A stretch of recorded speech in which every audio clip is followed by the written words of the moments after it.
What is up, YouTube? We are here with Alex Carmenaty for our Week 12 NFL predictions. This is the first time we've ever filmed this podcast together in person. So I hope you guys enjoy this. We had a lot of fun doing this together rather than over Zoom. So hope you guys enjoy it. Looks like a fun week of football. Let's get right into the video. Okay, so Alex, the first game I want to get into is one of the three Thanksgiving games, the 12:30 game. We got your Packers versus the Lions. What do you got on this one? Well, first off, Jay, good to be here with you here in person on the island. But I'm either going to be very happy on Thanksgiving or I'm going to have the worst Thanksgiving known to mankind because Jordan Love was phenomenal, really, really good against a really bad Chargers defense. Now they're playing a very good Detroit team in Detroit, and the last time these two teams faced off, it was ugly for the Packers. Yes. Now, guaranteed the final score was 34-20. Detroit won in Green Bay, but it was 24-3 at halftime, and Jordan Love was just pathetic. Yes. Absolutely pathetic. So you're either going to get that again or somehow see Jordan Love play good for two straight games in a row, dating back to the first couple of weeks of the season. Yeah. My gut goes with Detroit. My gut goes with just the Lions being the much better team. Yeah. The run game is phenomenal. Montgomery back healthy. Jameer Gibbs has been phenomenal. That, for my money, is the best 1-2 punch in the NFC when it comes to the running back. 100%. And on top of that, the Lions defense gets pressure to the quarterback. Yeah. And they're going to have a field day getting pressure to Jordan Love, especially if the O-line for Green Bay doesn't do well, which it's been pathetic for a good portion of the year. So we're going to see either a one-sided affair or somehow Green Bay makes it competitive. For my sanity, I would hope it's a close matchup. But I don't think that's going to happen. I think Detroit takes it by at least 10 to 15 points. They might just blow them out again by 20 points by the half. Yeah. Who knows how close or how far stretched it's going to be. So give me Detroit, but let's remember, the last time I took the Chargers, Green Bay won. Yeah. And I took the Rams as well, and Green Bay won. Yeah. So it seems to be an LA thing. Hopefully this goes into the Motor City as well. Yeah. But knowing me and my misery this year, that's not going to happen. Yeah, I'm just going to go with the Lions here by far. I just don't think the Packers have the offense to compete with this Lions team. Aaron Jones is doubtful for tomorrow. Just overall, I just don't see them competing. For some reason, Jordan Love does not want to do a good job finding Christian Watson. It has been a struggle all season. Christian Watson is probably sitting there like, why did Aaron Rodgers have to leave? So it's been rough. It has. I mean, I know we got the touchdown last week, but I think he's at most getting 2-3 receptions a game. It's bad. No, look. I mean, and that's your top guy. That's supposed to be your top guy. It is painful. And look, I mean, this team has talent. The problem is that they don't know how to use it correctly. Yes. And that's been the case in the run game for the past couple of years. That's why they've been stocking up in the run game and not giving, when Aaron Rodgers was there, an extra receiver or two to get them over the hump in the postseason. Yeah. But now that you have Jordan Love, who's incompetent, and besides that, look, I mean, besides Christian Watson and Romeo Doubs, who's there, half the time, and same thing with Jalen Reed, there's really no one that stands out on this Packers offense. 100%. A.J. Dillon's been good, but he's not been as good as he could be. He's not an elite guy. He's not. And look, he's been good with the Packers, but he's not been as good as previous years this season. 100%. And on top of that, with Aaron Jones always being hurt, that doesn't help either. No, so 100%. One of your friends was asking me before we got on the air here, do you play Christian Watson in fantasy? I mean, last week was a miracle. Yeah. I just don't see it happening again in Detroit with how good that Lions defense is and how good they were versus Green Bay last time. I agree. So I think you put those things together.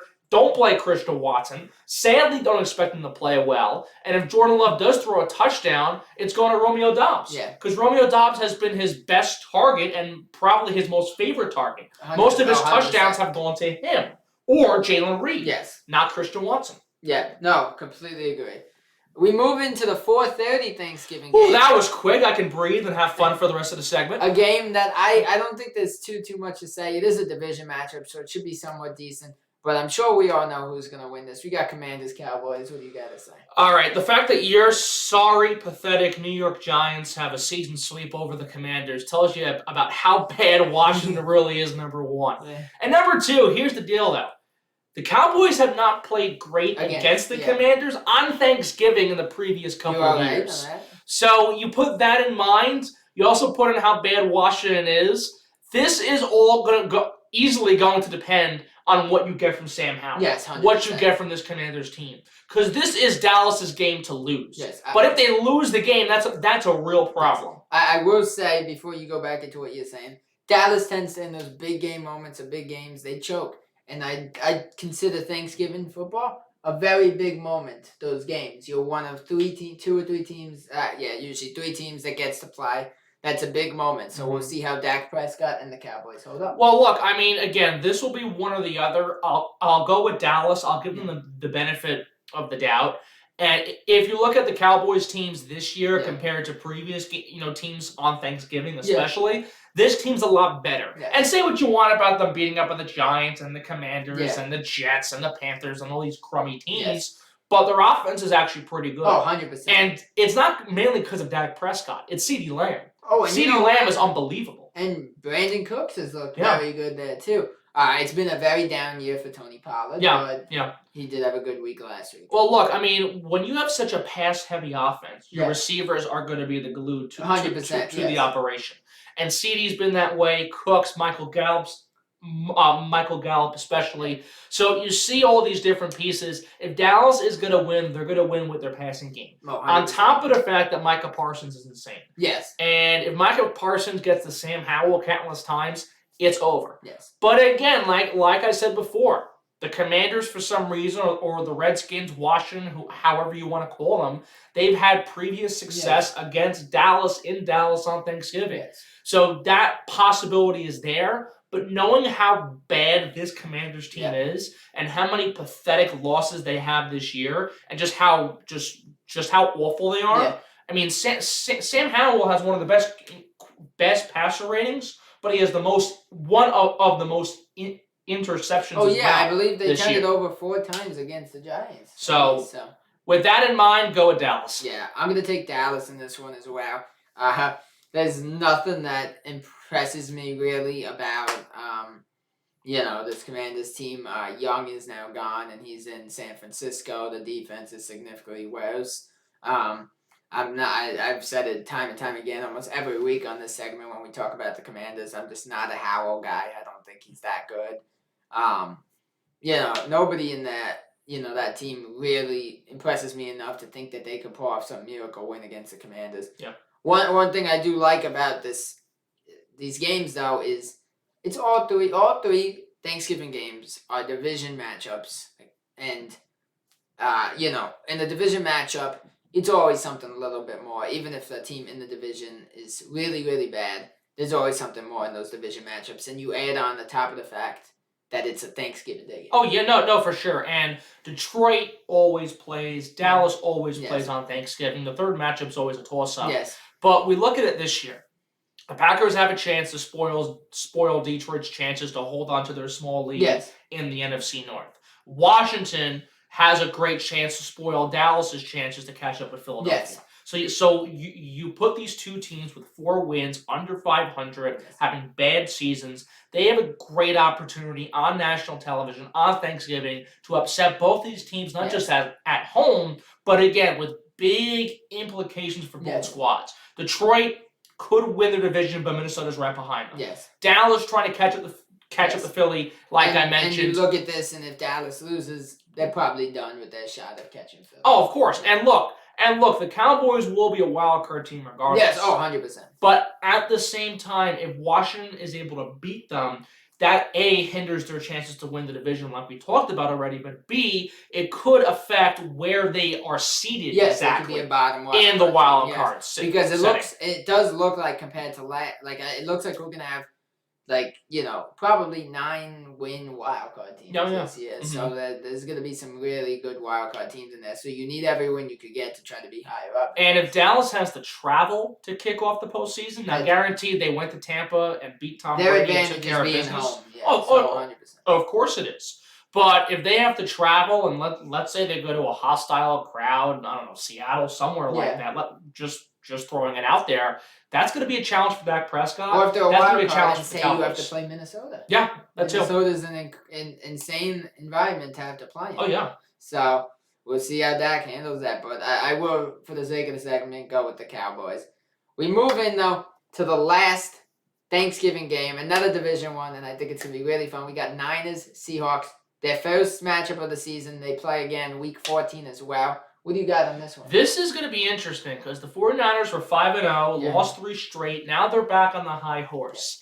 Seattle's a good team, but they've been so on and off that they really impress you or they really disappoint you. Yeah. One thing to lose to Baltimore by 34 points was not pretty. Yeah. The second thing to be season swept by the Rams, not just to kick off the year, but last week in Los Angeles this time, that's not a good look either. No. So for Seattle, they're in this back and forth stage where, again, they impress you with the offense, with the passing attack, the run game with Kenneth Walker, the defense that's solid at times, but they also disappoint you. And Geno Smith has not been that great this year. Now, last year, and ever since he came to Seattle in the first place, he resurrected the career that was somewhat there. Yep. And now he's kind of stepping back. And you look at all these different things for Seattle, they're just not consistent. Now, the plus for Seattle is that they're home. Yes. They're coming back home after that tough loss in you don't want to come off that loss and then have to go to San Francisco. Oh, yeah. 100%. So, but the thing is, if they lose this game and then have to go to San Francisco to split the season series, that makes it even more difficult. Oh, 100%, yeah. But the thing also is that with San Francisco, especially getting Chase Young, getting him with his old Buckeye buddy in Nick Bosa, huge. That defense has been just so much stronger ever since. 100%. And Brock Purdy seems to be back to normal. Deebo Samuel being back in the lineup definitely helps this team. Oh, yes. And it gets Ayuk, it gets Kittle, it gets McCaffrey going, it gets the entire operation and then going. So, yeah. And last year, these two teams faced off in Seattle. And that's where Brock Purdy made the Brock Purdy first impression. Yes. So honestly, based on what history was like last year, based on what the matchup was last year in the wild card, and also keep in mind the 49ers are back on the high horse in Seattle, coming off a really tough loss, I'll give San Fran the edge, but I think they win by 7 points. I'm going San Francisco, and I do agree that it's going to be a close game. The only thing that hurts for San Francisco is I don't think they're going to have Kenneth Walker this week. You mean Seattle? Seattle's not going to have Kenneth Walker. It doesn't look like he's playing in the game. So if that's the case, then San Fran has the edge in the run game with McCaffrey by itself. I mean, even with Kenneth Walker, he would have they had to begin with. But if Seattle can't match that energy and that rushing attack, they got no hope. And that defense is going to be so burnt out past the first half that San Francisco could be up by 10 points and then could walk away with it eventually. No, 100%. I just overall, I mean, look, Geno's impressed. I mean, he's definitely regressed a lot this season, like you said. Metcalf's been decent. Lockett's a guy you never know what you're going to get out of him. So overall, you just look at that. I mean, it's just such a, I don't know, just you look at it, it's an elite team against like a decent team in my mind. I mean, it's just the difference between the two teams is incredible. Yeah. There was a few bad weeks for the Niners, but for the most part, you know what you're getting out of them. The Seahawks, you never know. Mm-hmm. No, I mean, and again, that's the big difference. And it's sort of similar to last year's Seahawks team, where you thought they were going to be bad, but they had a pretty good year and made the postseason. And this year, maybe they build off of that, and sometimes they have, but there have been most cases where they struggle. Yep. And when they lose to Baltimore by 34 points, they get season swept by the Rams. They lose some other tough games to a Bengals team, especially now that's going to be without Joe Burrow for the rest of the year. These losses really hurt in the long run. And if you lose another game to a division foe and potentially get swept in a season series to the Rams and the 49ers, not a good luck. You might make the postseason, but your chances of making it. Oh yeah. And let's say they get there. The chances of making a run or having to go to San Francisco to play a wild card division or whatever, you really shoot yourselves in the foot even more. Yes, 100%. So for Seattle, their back is really against the wall in this game. 100%. And for San Francisco, you have nothing to lose. I think they're going to win it. And look, whether Walker plays or not, I think Seattle gives a pretty good effort. Yes. But at the same exact time, give me the 49ers. I think Brock Purdy's going to go off. I think McCaffrey will get back in full swing. And you'll see Bosa and Young, the Ohio State duo, get so much pressure toward Geno Smith, they'll make him wish he was a turkey. Yeah, I completely agree. I think this is just. I can see the Niners just utterly dominating this game. I know Geno's a little banged up after last game too, so I could see it being a blowout. But even if it's not, I still see the Niners pulling out with this. We move in to a game that I don't think we need to talk too much about. It's just going to be a blowout. We got the Dolphins. This is the first ever Black Friday football game. Yeah. We got the Dolphins versus, I believe, what's his first name? Tim Boyle. Tim Boyle of the New York Jets. What do you want to say on this? This has gone from the Black Friday to the Black Hole game because this is going to be a horrific game that will be over in maybe 2 seconds. Zach Wilson's bad enough. Yeah. Tim Boyle is awful. Yeah. And coming from a Green Bay fan, where Tim Boyle was the backup to Rodgers, and Boyle is the follower of Rodgers, like how what's his name, James Jones. Yes, yeah. James, I think it's this is the James Jones of professional football. James Jones, of course, followed LeBron, got the rings, whatever else. Tim Boyle follows Aaron Rodgers wherever. Yes. Whether it's Green Bay, New York, the retreat, the toilet, wherever he goes, he's everywhere. Tim Boyle is behind his shoulder. And I couldn't believe this. I was talking to some folks back in Jersey this past week. In college, and I don't remember where he played. He played, who knows where he played. But his touchdown to pick ratio was 1-13 in college. My, that's insane. Yeah. And Zach Wilson's bad enough. But Tim Boyle is real. I mean, you can have Brian Boyle out there at this point. And Brian Boyle, the hockey player, might do better. But look, I mean, this is going to be a disaster. Faith they have in Zach Wilson. They're going to that. I mean, look, that's one thing. Why are you not playing Trevor Siemian in this contest? Yeah, you just got him. And look, Trevor Siemian is not the greatest thing. But it's better than that. It is better than Tim Boyle. It's better than Brian Boyle. It's better than a piece of garbage. It's better than the black hole that we're going to see. No, I mean, come on. And look, before the Rodgers injury, Tua, Aaron, Black Friday, Prime, great setup, great matchup. Supposed to be a phenomenal game at MetLife Stadium. Obviously, with the injury, all the Jets matchups have been tainted when they're on national television. But now that you got Tim Boyle playing as the quarterback, that's insane. I mean, Jalen Ramsey might have 3 picks, and Tim Boyle, I mean, he might have more toenails to clip than he throws completions. Yeah, Amazon might be having an aneurysm over this game. Bad. It's going to be brutal. So go with the Dolphins. Go with the Dolphins in your sleep. You can shoot the Dolphins with one eye in this game. Yeah. Miami's going to have a field day. And, I mean, they're getting all the free discounts because of Black Friday and the rest of it, and they're all coming at Tim Boyle's pathetic expense. Yeah. Dolphins by far. I could see them putting up 40 points in this game, and not 40, maybe more. They might get 50, or 70 like they put up against Denver. This is nothing against the Jets defense. The main reason I say this is first off, Tyreek Hill has just still been lighting it up, and I could see them getting 1 to 2 pick sixes against Tim Boyle. But also look, this is the team Miami that put up 70 points against the Denver Broncos. Yeah. Watch them get 80 somehow. Yes. I wouldn't be surprised. Yeah, I think this is going to be ugly. They might reconsider ever doing a Black Friday game again after this one. Well, look, I mean, again, this game will go back down the black hole. No one's going to want to remember this game. No one's going to want to watch back this game. Bad enough people have to pay to watch this garbage. So it's not going to be fun. Yeah.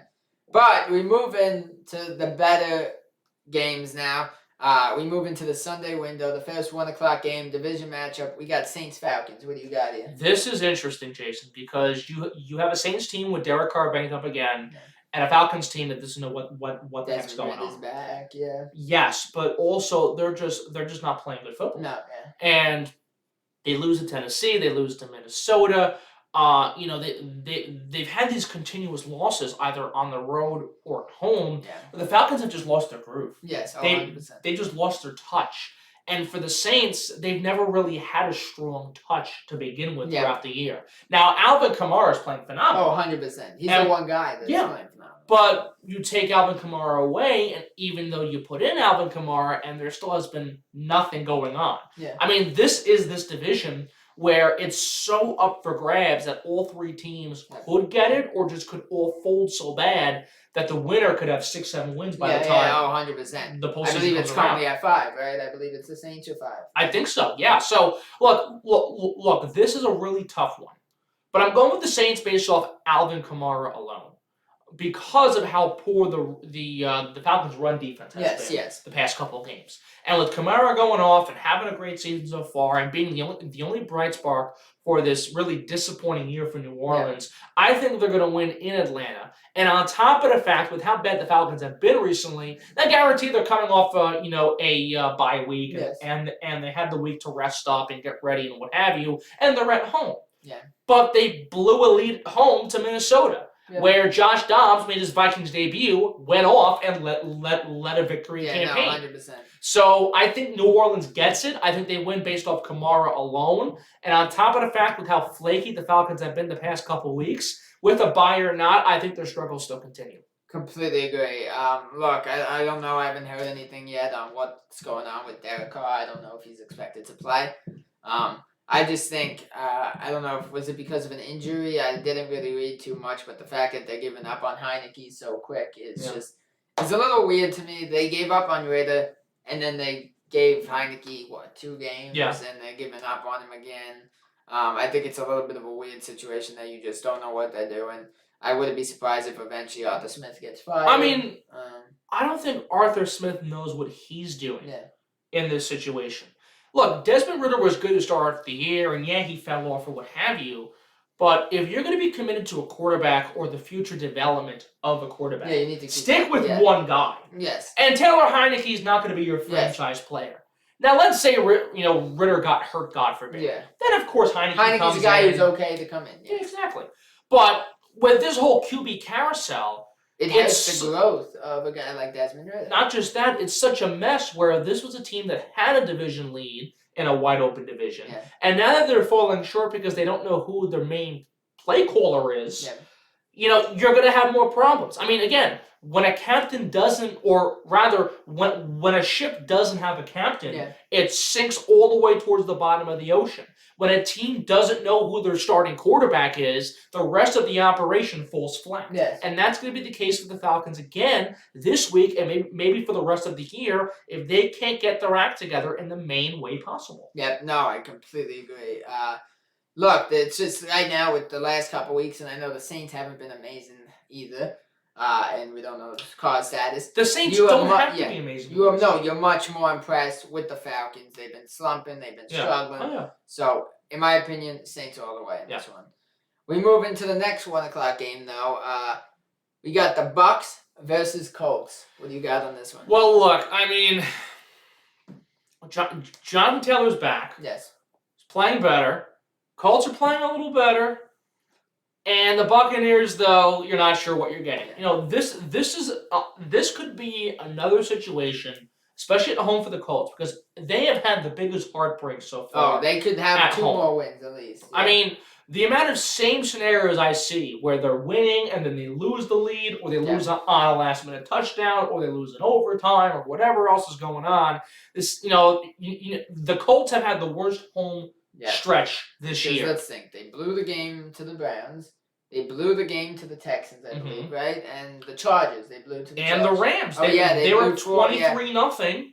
And then the Rams came back, forced OT, and won in overtime. I don't know about the Chargers, actually. Was it the Chargers that they blew one against? Maybe it wasn't the Chargers. Maybe it was the Rams. I think it was Rams. So, yeah. They blew at least 3 big games. Yeah, no, and you put those 3 wins, if they are wins, then the Colts are a much different team, and maybe they're competing with Houston and Jacksonville for a 3-way spot for first place. So, look, I mean, this is bigger for the Colts than the Buccaneers. But knowing how bad or how unfortunate, both really, at the same time the Colts have been at home, give me Tampa Bay. but I take them reluctantly. And whoever wins this Falcons-Saints matchup, and if Tampa wins, they get a double win. Yeah. Because they only have to fight with one team, for now at least, for this first place spot. Yes. And if Atlanta loses again and they keep on backtracking, They'll be out of it. They're going to be out of it. Yeah. And it'll be Tampa Bay and New Orleans battling for this spot. So, look, you're not sure what you're getting from Baker. You're not sure what you're getting from the Buccaneers. But knowing the constant trend of what we've seen in the Colts Stadium when the Colts are playing there, it's not been good. So give me the Buccaneers. Yeah, I'm going to take the Bucs. I just feel like, look, Jonathan Taylor's kind of looking like his old self. Pittman's been good. And again, we don't know what we'll get from Baker.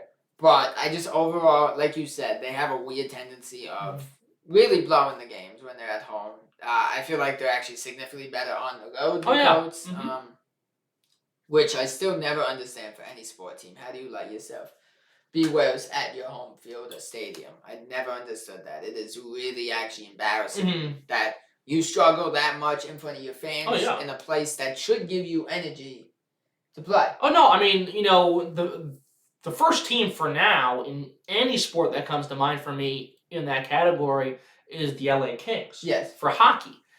I'm not sure what the record is now at home. They've been much better. They only have 1 or 2 wins at home this year. Yeah. And they're perfect. They're 7-0 or 8-0 or whatever on the road. Yeah.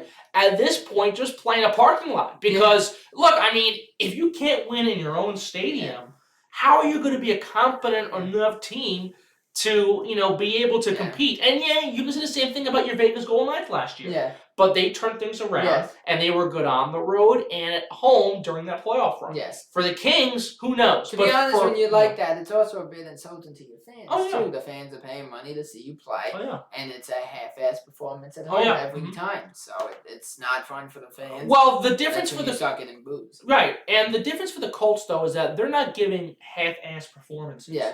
They're just playing good football. Yeah. It's just they're not able to hold their own in the waning moments. Yes. No, I completely agree. But yeah, I think with that Colts defense and their struggles, I could see 2 touchdowns from Mike Evans this week. I think Mike Evans has a very good week against them. Yeah. So yeah, I think the Bucs get a much needed win. Colts probably another disappointment. Probably a late game disappointment. In my opinion. Yeah. But we move into the next 1:00 window game. Worse and worse. We got the Panthers, Titans. What do you got on this? First off, this game's not going to be pretty. We don't need to cover this long. The next game we're going to talk about is even worse. Yes. Honestly, in my opinion. Just Tennessee. Carolina stinks. Yeah.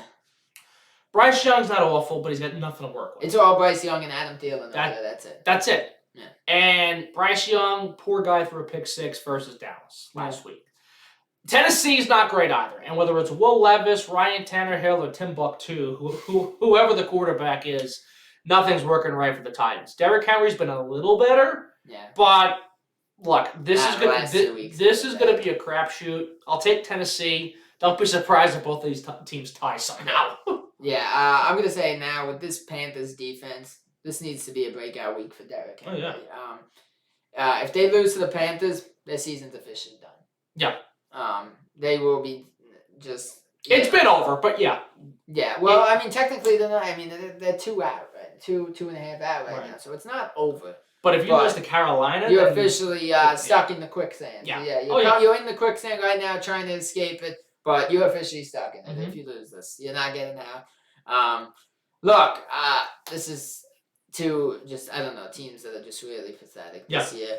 I do wonder if they lose to the Panthers, what they do.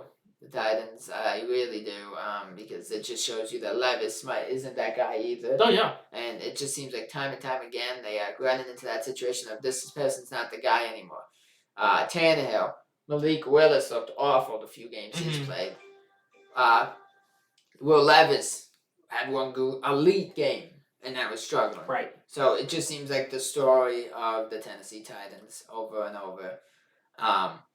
I think this could be a very low-scoring game. I mean, who knows? And honestly, I mean, that Dolphins-Jets game is going to be bad. This might But be but also I think more people would be willing to pay to watch the Dolphins and Jets than Yes. watch this game for free. Yes, 100%. I completely agree. This is, as I say to you sometimes, there's occasionally those games that you are sitting there saying, thank God there's NFL Red Zone so you can watch all the games because you don't just got to sit there and watch this. Right. So, Titans in what's going to be a very ugly game. Yep. And we go from ugly to potentially even uglier. Horrific. We got the Patriots versus Tommy DeVito. His mother, his father, his uncle, his cousins, and the New York Giants. Yes, what do you got on this one? You know what, Jason? I'm going with the Giants. Wow. And I can't believe I'm saying it. You see my face right now. It pains you to say this? It does, but the Giants looked really good last week against the Bengals. Yeah. And Tommy DeVito actually threw 3 touchdowns. Yes. So Tommy DeVito, whatever his mother's feeding him and whatever detergent she uses to clean his bed, it worked out for 1 week at FedEx Field. Can it work at MetLife? Maybe, maybe not. I'll give them the benefit because the Patriots are just so bad. They're just so bad. And Mac Jones is so bad. And Bill Belichick, look, great coach, but he's washed up. Yeah. And the defense for the Patriots is not good. The offense is awful. Yeah. The Giants, they stink on both sides. Brian Dable's a clown. This is going to be horrific. But you know what? In a clown show, you go with the clown show and the Giants. Yes. Not just because they won last week, but when you look at some of these other bad teams, Arizona and the Commanders, the Giants have wins against those 2 teams. So I think they'll get a 4th win against a 3rd team in New England. And if New England can't play good in Germany, they can't play good at home, they can't play good anywhere. Yeah. They're not going to play good at good old MetLife Stadium either. So give me the Giants. What sucks for both these teams is each of them have 2 different games that they blew this year, and they could have 2 more wins on the season. Oh, yeah. The Giants against the Bills and against the Jets. Mm-hmm. Those 2 games. Oh, yeah. The Patriots earlier in the season with not kicking a field goal earlier in the game, and I forgot the other one. There was a second scenario of them blowing a game where they had the lob pass, and the guy couldn't get the first down. His knee was down. There were a couple prime examples, both of these teams that are not good. And I'll say it now, the Giants, everyone says that they were great last year. They were not great last year. They were a team that was gritty and figured out a way to win last year. Yeah. And look, I think it was just a fluke season for the Giants. Tommy DeVito, I will give him, he looked really good last week. I think he will lead the Giants to a win here. This could be a game that's like 15 to like 12. I mean, who knows? Something like that. It could be really ugly. It could be 15-12. It could be 9-6. It could be 5-3 somehow. Who knows what this game is going to look like. But the Giants will somehow win. But if they don't win, also don't be shocked. Yes. We move into a game that's not pretty either, actually. Well, it's better than the last 2 that's what games we talked about. We got the Steelers versus the Bengals with no Joe Burrow. What do you got on this one? Give me Pittsburgh. Honestly, with not having Joe Burrow is a huge loss. Not just that, this team just dies. This team is dead. Yes. The Bengals will not make the playoffs. They will not. They have no hope of making the postseason. And whether Jamar Chase is healthy or not, there's only so much he can do without Joe Burrow. Nah, I agree. Pittsburgh was awful last week, and they were pathetic. And Kenny Pickett is the Zach Wilson of Pittsburgh, who actually might be worse than Zach Wilson. Yes, I will say this before we give our predictions. Jaylen Warren ran for more rushing yards than Kenny Pickett threw passing yards. That just shows how bad Kenny Pickett is not good. The Pittsburgh Steelers are not good. The Cincinnati Bengals are hurt, meaning they're not good also. So we're talking about a better matchup compared to the last couple that we talked about. But Pittsburgh is a fraudulent 6-4 team. And I wouldn't be shocked if they lose this game somehow, but I think they're going to win. They're going to win by the skin of their teeth. I don't know how they're going to win this game. It could be a field goal. It could be a pick six. It could be a fumble recovery. It could be a safety somehow. I don't know how Pittsburgh is going to win this game, but they'll find a way to win it, or they'll find a way to blow it, or somehow there'll be a tie. I just don't know what's going to happen, but for right now, go with the Steelers. This is going to sound crazy. I think Kenny Pickett and the Steelers are so bad. I'm actually taking the Bengals with Bengals? the backup. I actually think. Look, I don't know if you saw any of that game. I forgot his name, but he did not look that bad. He was making passes. He was doing some of the stuff he needed to do. Again, you're just playing an elite Ravens team there with no backup. I mean, your guy of the future, your starting quarterback, could hardly throw. No. And look, Kenny Pickett's awful, but who knows what the Bengals are going to do on offense? And if they fumble the ball or make a couple mistakes, the Steelers' defense would be strong enough to win the game for them. So if Pittsburgh wins, they're not going to win on the offensive side. They're going to win by T.J. Watt, Mika Fitzpatrick, whoever else you want to name on the Steelers' defense, balling out and having strong games. They're going to win by defense. If they don't win by defense, they don't win, period. Yep. No, I completely agree. Okay, so the next game I want to get into, Alex, is the last game of the 1 o'clock window. Jacksonville Texans should be a really good game. What do you got on this? Finally, a good freaking matchup at 1 o'clock in the afternoon. Yeah. And that is a good matchup. A matchup that has division stakes on the line. Yeah. And with Houston winning last time in Jacksonville, this is a must-win for Jacksonville on the road. Yeah. But here's the deal. C.J. Stroud is playing so good. Last week was his worst game, I would say. Yes, he did not do good last week. But they still won the game. Yes. C.J. Stroud is still playing so good. And the last time they played Jacksonville, Stroud went off. Yes. Give me the Texans because of how good they've been this year. And for C.J. Stroud and his offense and their defense and just this team altogether. They're a good team. And for Jacksonville, you saw them win 5 straight. Then get blown out by San Francisco at home. Look, the Jaguars have been good for the most recent stretch, but all season long, they're either really good or they're really bad. Yeah.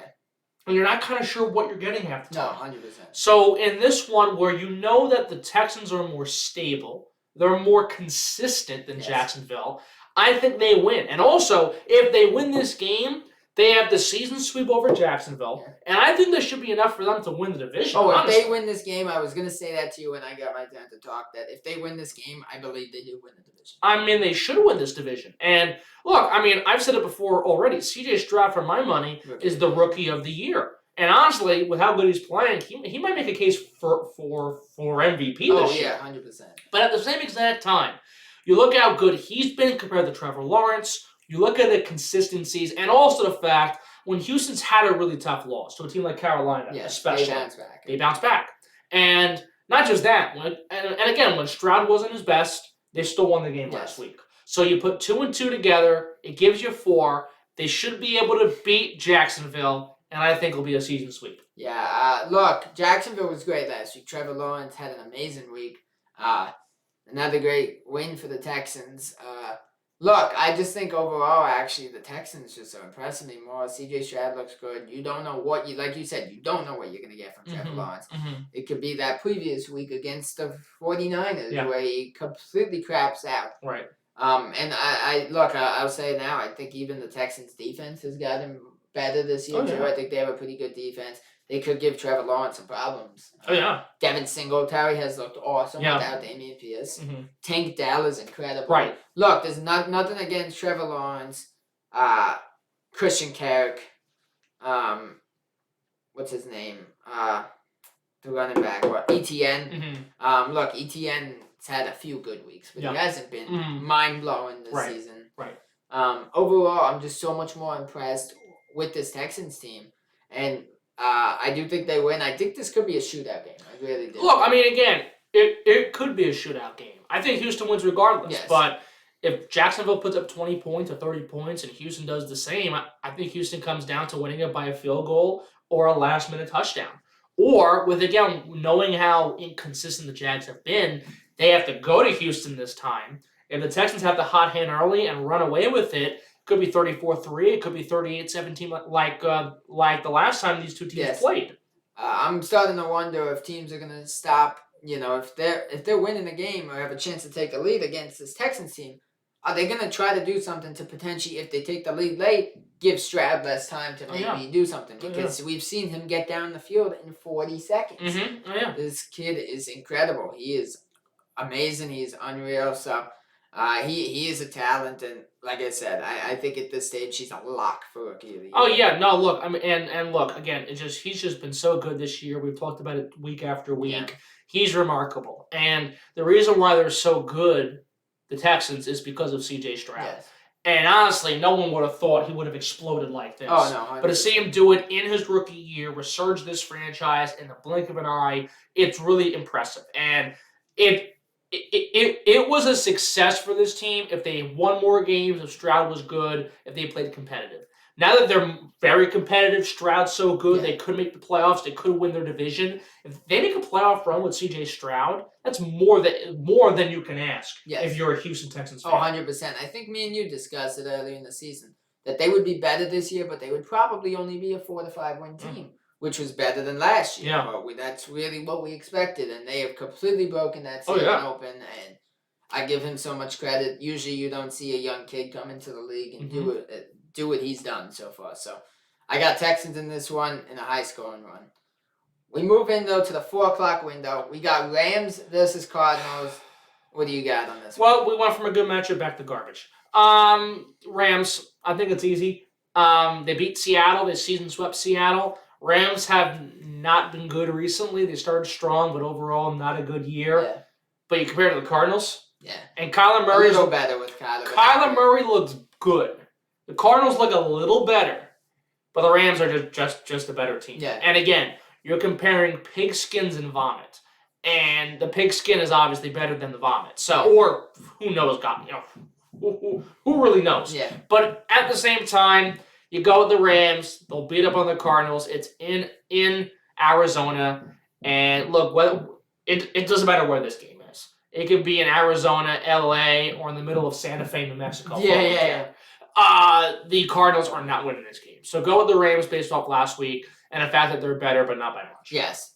Look, one guy comes in the lineup, and I think one guy's out. It doesn't seem like Cup's playing this week. Cup got hurt in that game. But the Rams got Kyron Williams back for the first time in a couple of weeks, which is a huge return for them having him back. Look, like you said, Murray's looked good. But it has not, besides the one game, last week wasn't enough to help them win that game. Overall, the Rams are the better team. Puka Nacua finally scored a touchdown again last week. Now Kyron Williams is back. The one thing that really, the guy benefits if Kupp doesn't play is Tutu Atwell, who was doing amazing without Cooper Kupp in the lineup to start the season. And now he's got that, potentially has that opportunity again to do what he was doing before. Yeah. His everything for him is completely diminished with Kupp back. Right. So, look, I think Rams win this one. I don't think it's going to be an exciting game. Probably, I don't know, maybe their teams could be in the teens for touch points. Yeah. I could see teens. Well, look, I mean, you could see teens, or the Rams could put up 27 like they did versus Seattle in week 1. So, I mean, you're not sure what you're getting when it comes to points. All you know is that the Rams will find a way to win this game. How they'll do it, it'll probably be very ugly, but they're going to walk out with a win. Yeah, and the one thing for the Rams is, look, I don't think they're making the playoffs. But it makes things certainly a lot more interesting if they win and the Seahawks lose. Oh, yeah. I mean, if because they have the tiebreaker. Which they should lose Seattle, like we project that in general San Fran's better. Yes. But if the Rams win and the Seahawks do lose, the tiebreaker helps them. But if the Rams pull off a couple more wins and the Seahawks really fall back, they could somehow jump them. Yeah. And I don't see that happening. Right. But it's something that you got to discuss because it's a possibility here. Because this is a matchup, this is a week that heavily favors the Rams. They got a bad Cardinals team, and the Seahawks have a really good Niners team. Right. So this is a very strong. This is something you cannot let this opportunity pass you by. If you lose this game as the Rams, you don't deserve a playoff spot. But we move in to the next 4 or 5 game, which actually is going to be a little interesting. And I think I got my winner on this one. That might shock people despite the records here. We got Browns-Broncos. This would be a good game. Yeah. This would be a very good game. Myles Garrett is making his case for Defensive Player of the Year. And the Browns won their game last week to go to 7-3 based on defense alone. Yeah. Defense and special teams is why the Browns are competent. Yeah. Their offense, not great. And now that Deshaun Watson's done for the year, it makes their QB situation even more of a mess. But honestly, All they have to do is just make the playoffs. Yeah. They're not going to make a run. I don't think they're going to win a game in the postseason. No. But if they just get there off defense and special teams, it's a win for the Browns this year. Yes, it's been years of disappointment. The main goal here has to just be make the playoffs at this point. Which I would think they should at this point. They should. They should, being 7-3. But let's not forget about the Denver Broncos. 4 in a row? Yeah, 4 in a row. Last week at home versus Minnesota? Yeah. I mean, they're insane. The Chiefs. They're playing the Chiefs. They beaten the Bills. They beat them, I said, Green Bay Packers. Yeah. Look, they're playing very good football. Yes. And they've impressed.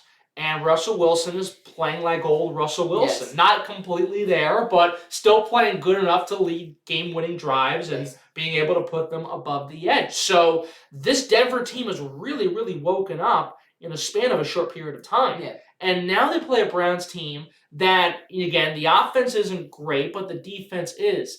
This is going to be a back-and-forth toss. Now, Denver's at home, so they got the advantage in that category. Yeah.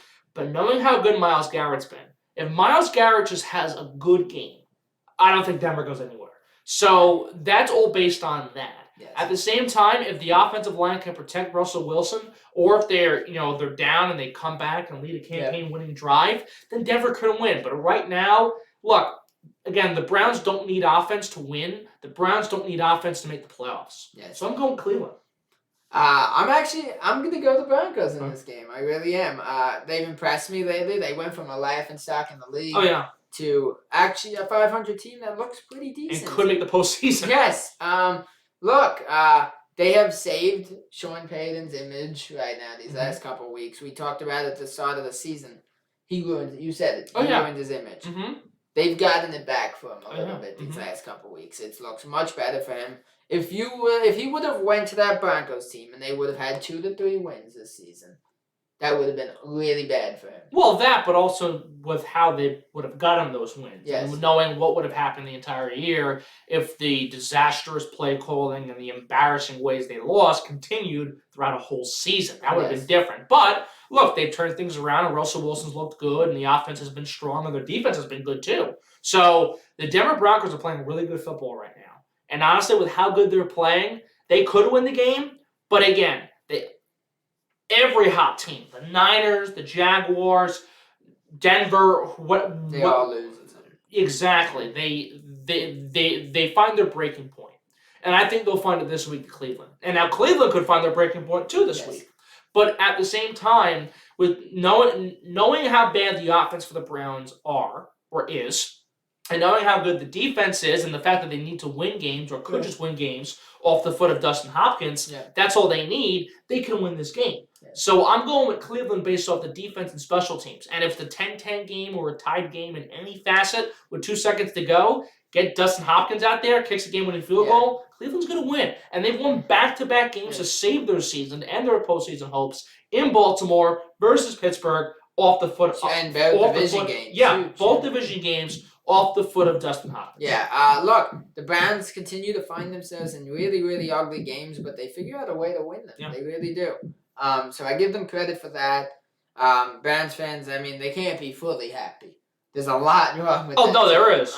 But if they make the postseason, they get some happiness out of this match. Yes. If the Broncos win, we'll be sitting here blown away by the fact that we could say the Broncos are over 500 if they win. And they could be in the postseason. Yes. Disappointing year for teams like the Chargers, which we'll get to, and, the teams that they're kind of battling with right now for that last spot. But, yes, I will give the Broncos it, but I would not be surprised if somehow Cleveland pulls off a miracle and, another ugly Cleveland performance. Right. We move in, though, to the 4:25 game, and we got the Chiefs-Raiders, which becomes a little more interesting after yet another bad week for Pat Mahomes and the Chiefs. Well, but also Marquez Valdez-Scantling dropped a big catch to give them a win versus Philly. That can't be dropped. It really can't. It was bad. It was very bad. And the Chiefs have just had a really up and down year. Yeah. The Raiders have been a laughingstock, but now they're at 500. Yes. And they could also be a postseason team like Denver. Look, for a 7-3 team, it has not been good. Mm-hmm. They've had 1 or 2 wins in there that did not even they looked awful in even those wins. Yeah. So yeah. Well, look, I mean, again, with that in mind, I give the Chiefs the benefit of the doubt. They go into Vegas. Pat Mahomes should play good. Kelsey, all of that. If Taylor Swift is singing or somehow in the crowd, then they're going to win the game. But if she's not there again, then it could be trouble. Well, it's in Vegas. It's in Vegas, but Taylor's traveled for the True. Jets game and for all the other games this year. So I think you put those things in mind. And honestly, you see this whole team. Look, Mahomes has been wishy-washy. The defense has been wishy-washy. But I look at the Raiders, and they're more of a mess. Yeah. And even though they're more of a mess, Max Crosby's still having a really good year. Yes. He is so good. He really is. Look, I will give like you said, I'm gonna give the Chiefs the benefit of the doubt. Against McConnell. Not very happy Devontae Adams. Down year for Josh Jacobs. Mm-hmm. Oh yeah.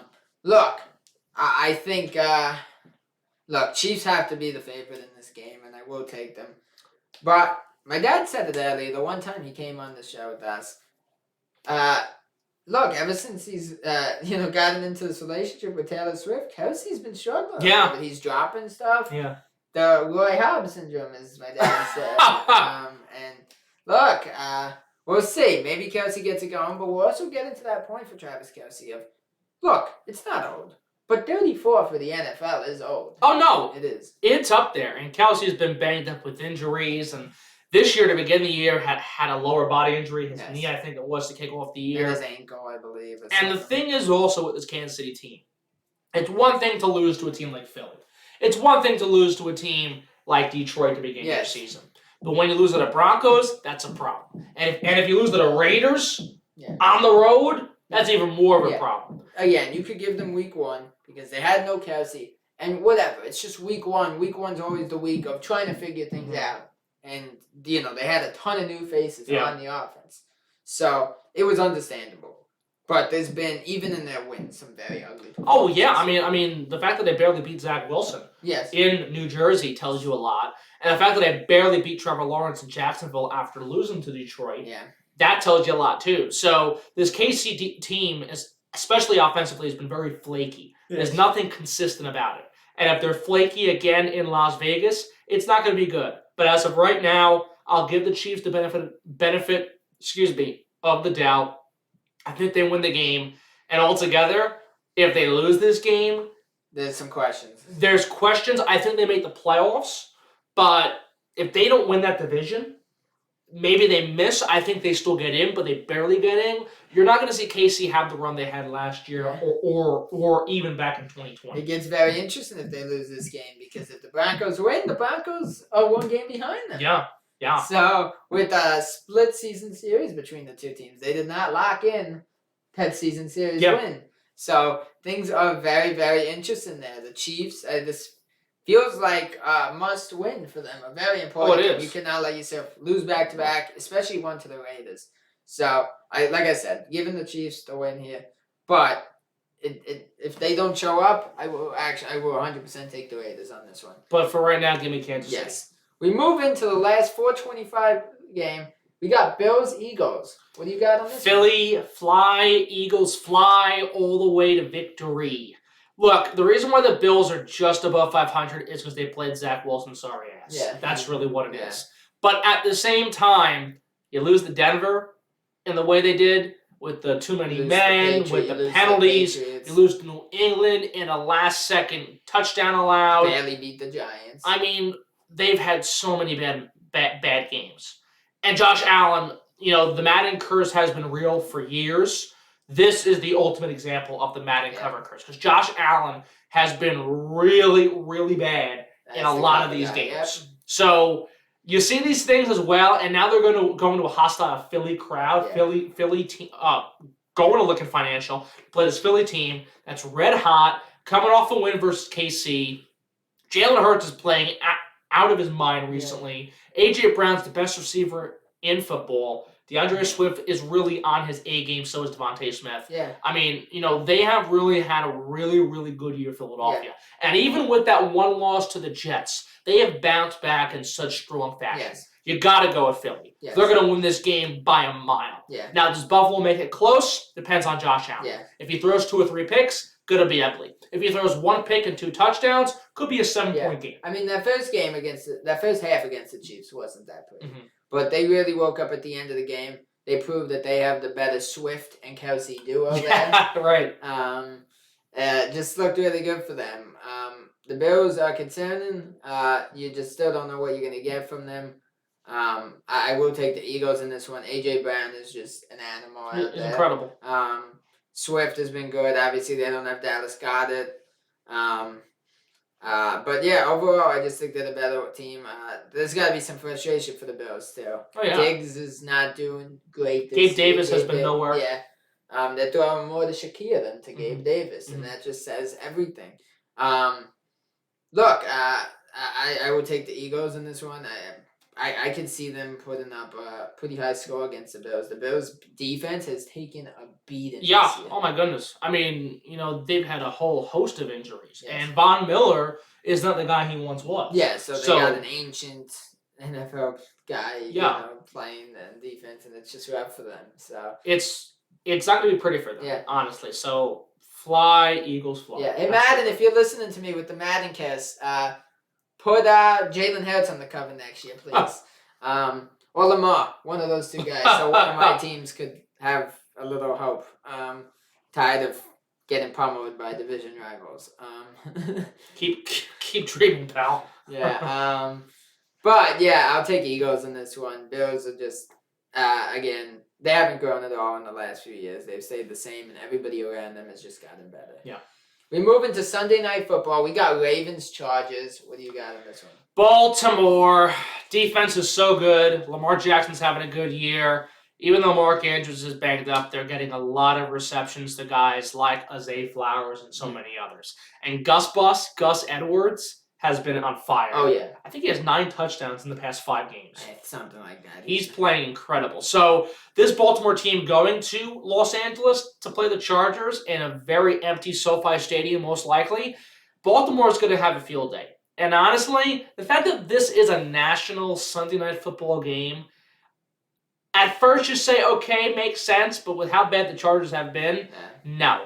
And Brandon Stanley, how does he still have a job? I don't understand. I mean, he is an awful quarterback or coach. He'd probably be a terrible quarterback too. Yeah. But he is an awful coach. It's the second time you said quarterback. You said that earlier about Bill Belichick Whatever. being a quarterback. It's been a long day. Well, once people watch this video, you'll see why it's been a long day when the Packers lose by 30. Yeah. So, look, Brandon Stanley's been an awful coach. He's a horrible play caller. Yeah. He's supposed to be this defensive specialist, and his defense is one of the worst in football. He cost them in the playoffs last year. Cost him big time last year. I mean, he's an absolute clown. I mean, if he can get employed, half of people on welfare can get employed. Yeah, I might look into a coaching job if he could get a job. I mean, it is bad. So I think you put 2 and 2 together, the Ravens are going to go in there, take care of business, have another strong game, put up 30 points again probably, and they'll blow out LA in their own home stadium. Baltimore's going to win easily. Yeah, I completely agree. There's just no hope in my mind of seeing the Chargers win this game. I think we're getting to a point where I'm not sure about Jonathan Taylor yet. But you look at Eckler, you look at Barkley. Could these be the final, points that, the breaking points that have them asking to leave these teams? Well, I mean, who knows with Taylor because he just got that contract, and the fact that he wanted to stay tells you a lot. Eckler, who knows? The problem with the Chargers, again, their offense is really good.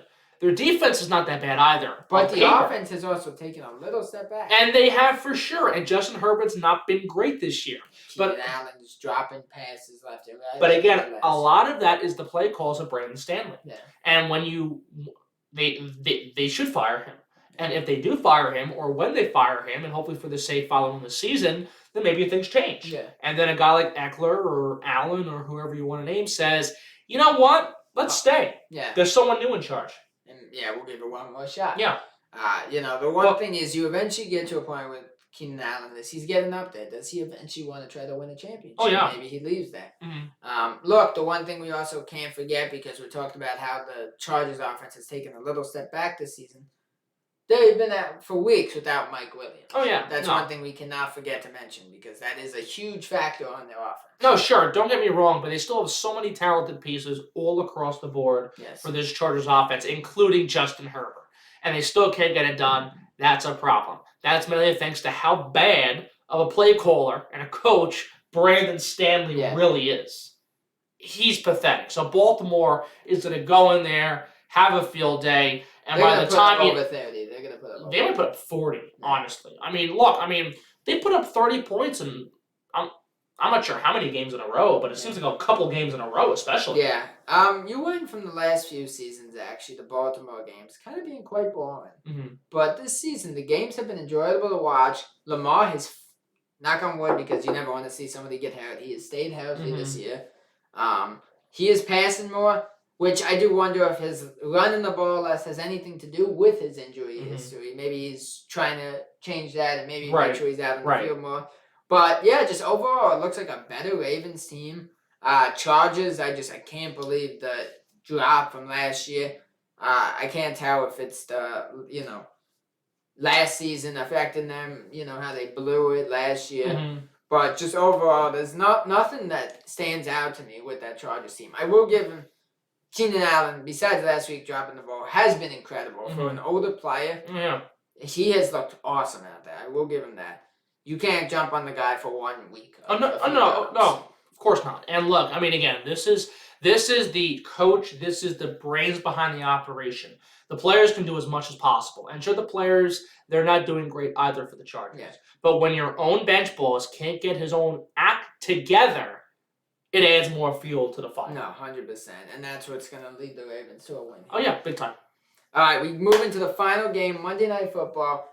I think we know what's going to happen here. We got Bears-Vikings. What do you got? Minnesota, got it. Josh Dobbs playing great. Offense strong. Defense getting better. They're at home. Justin Fields is playing better, though.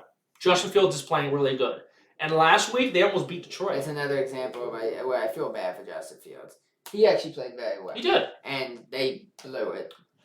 Well, they kicked it into their own end zone for a safety to end the game. That's typical Bears. Well, yeah, that was ugly, and not even in their own end zone. It rolled out of the end zone. It probably went 10 yards back to the end zone. Yeah. It rolled out of the end zone. They had no chance whatsoever to recover the football. Right. Once it was out, they gave up. We lost the game. Safety, whatever. Let's go back home. Yeah. So, look, again, Chicago might give a good effort again, and that'll be thanks to Justin Fields connecting more with DJ Moore. This offense will keep them in the game. The Bears' defense just sucks. No. The Bears' defense is just so bad. And with Minnesota playing a lot better with Josh Dobbs, and also knowing that Minnesota's coming off a really tough game to Denver. They were leading for the majority of that contest. And then Denver, in the final hour, pulled ahead, game-winning drive. So I think for Minnesota, they're going to be hungry to come back at home, beat up on the Bears, their division rival, get that win, and from there, build some more steam, some more ground. And let's say the Packers somehow beat Detroit. Minnesota wins this game, they climb closer for one in the NFC North. Yes. So this is a real big joust between Detroit and Minnesota for the one spot in the NFC North. Yeah, and the other thing is if the Packers somehow win and the Vikings lose, the Packers suddenly get one game behind the Vikings. That too.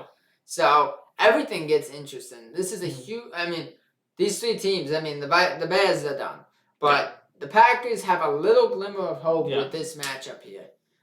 It depends, obviously, what happens with Jordan Love, but.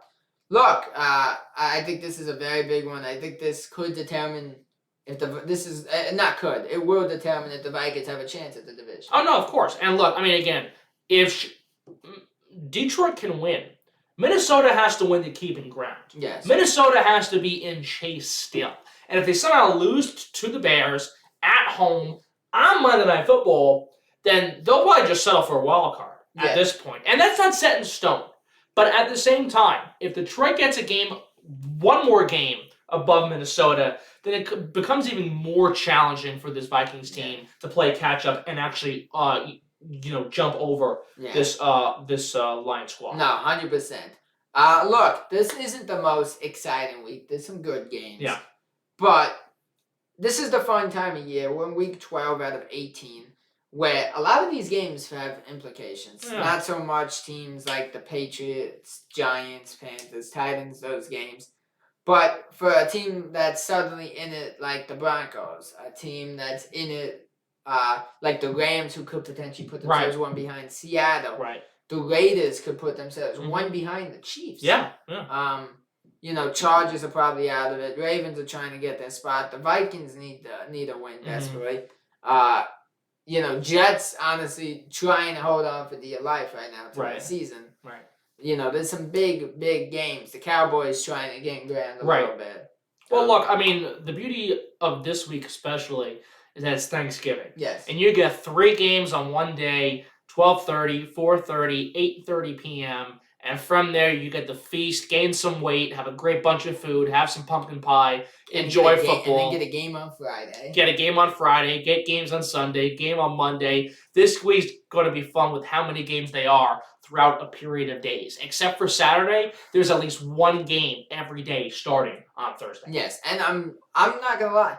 If this weekend goes good, I wouldn't be surprised if next year for Thanksgiving weekend they make a Saturday game to make a marathon for it. Because look, we've seen them do Saturday football games many times.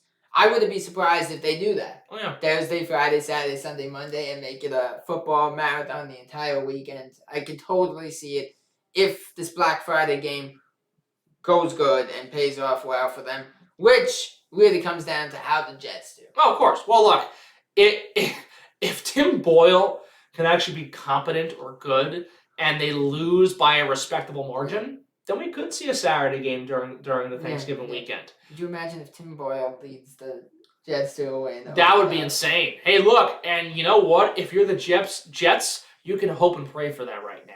Yeah. That's really all you can do. If they win, phenomenal. If they lose, your misery is expected like always.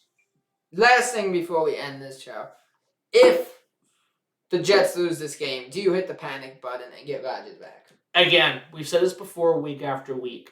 If he can come back. And if he can come back, regardless if the Jets win or lose, he will return by next week, the week after, whatever it is. So the second he comes back, he's in there. They're not going to ride with Tim Boyle. Yeah. They're obviously done with Zach Wilson. Yeah. I'm not sure if Trevor Siemian will get any chance to get some beacon of hope for the Jets. He could, depending on how bad this game goes for Tim Boyle. True. But as of right now, the second Rodgers is cleared to play football, you will see him suit up and play for the New York Jets. Yeah, no, 100%. So that's going to be interesting to see, too, because I think this is a big game for the Jets, and it could see where their future lies and stuff for a postseason spot. So it's going to be a good week of football just for the purpose of standings. And good to be here, Jay, in person on the island. It was awesome. Thank you guys so much for watching Week 12 NFL predictions, guys. If you guys are new here, drop a sub, leave a like on the video if you enjoyed it. Also, drop a comment with your guys' prediction for the week. It looks like a good week of football, and we're at that stage of the season where these games are big for some of these teams to try to keep playoff hopes alive, maybe try to lock up their division. So, it's at that stage where football is very fun. So, hope you guys enjoyed, and as usual, guys, we'll be posting again next Thursday. Guys, if you celebrate, happy Thanksgiving. But on that note, enjoy. Peace out, everybody.